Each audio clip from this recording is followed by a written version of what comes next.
মোহাম্মদ শাহান আমার ডান পাশে রয়েছেন। আমি একটু যেতে চাই যে এখনো অস্ত্র উদ্ধার হয়নি, যেসব অস্ত্র লুট হয়েছিল, এবং আমরা এমনও গণমাধ্যমের খবর দেখছি যে সীমান্ত দিয়ে অস্ত্র ঢুকছে। সেক্ষেত্রে ত্রয়োদশ নির্বাচন, যে 12 ফেব্রুয়ারি নির্বাচন, সেটি শঙ্কা কতটা তৈরি করে? 3 মিনিটে যদি বলেন। ধন্যবাদ।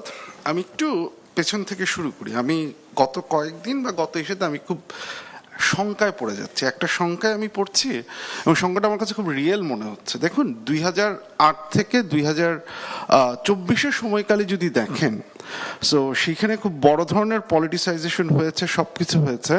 সেই সময় আরেকটা বড় ঘটনা ঘটেছে, সেটা হচ্ছে সিভিল সোসাইটি আমরা যেটাকে বলি, বা সুশীল সমাজ আমরা যেটাকে বলি, সিভিল অর্গানাইজেশন যেগুলোকে আমরা বলি, সেটা নিজে পলিটিসাইজড হয়ে খুব নগ্নভাবে তখনকার যে সরকার তার পক্ষে অবস্থান নেওয়া শুরু করেছিল, যারা নেননি তারা বিপদে পড়েছিলেন, একটা সময় এসে পড়েছে।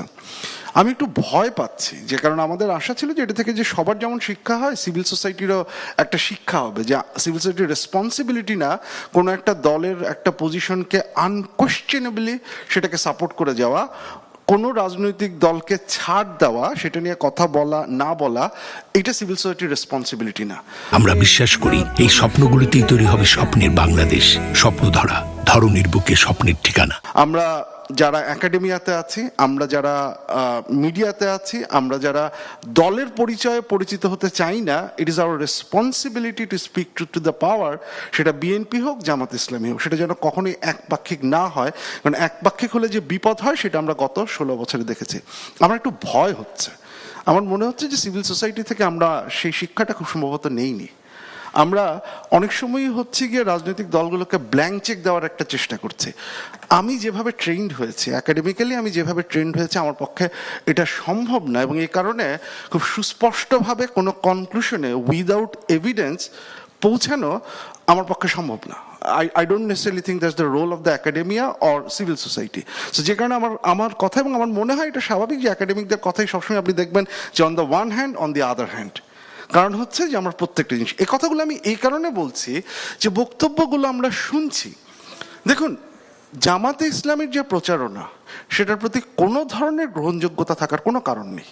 আমি যেটা বললাম যে আপনি ধর্মকে নগ্নভাবে ব্যবহার করছেন, আপনি হচ্ছে গিয়ে এই যে জান্নাতের টিকিটের কথা যেটা আমরা বিভিন্ন জায়গায় দেখেছি, সেগুলোকে কোনোভাবেই গ্রহণযোগ্য নয়, এবং আমি যেটা বললাম যে সেটা একটা খুব নেগেটিভ টেন্ডেন্সি তৈরি করবে।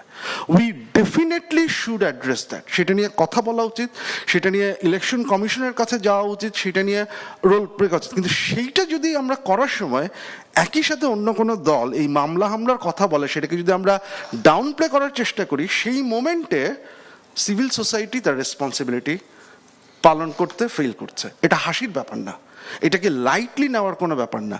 প্রশ্নটা হচ্ছে একটা রাজনৈতিক দল প্রচারণা চালানোর সময় এটা ব্যবহার করতে পারে কিনা।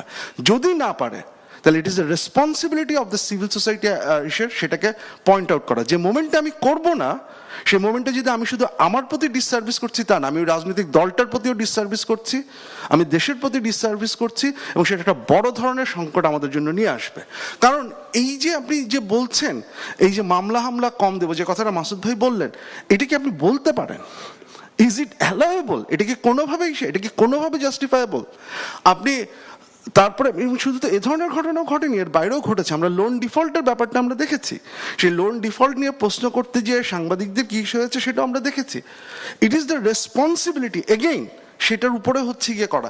যদি আমরা এটা করতে না পারি, এটা এই ফ্ল্যাগটা আমি এখানে ইসে করতে চাই এই কারণে, আমরা 16 বছর অল্প কিছু সিভিল সোসাইটি অর্গানাইজেশন ছাড়া লার্জার সিভিল সোসাইটি অর্গানাইজেশন সেটা করতে ব্যর্থ হয়েছে, যার ফলে আমাদের ডিলেজিটিমাইজ হতে হয়েছে।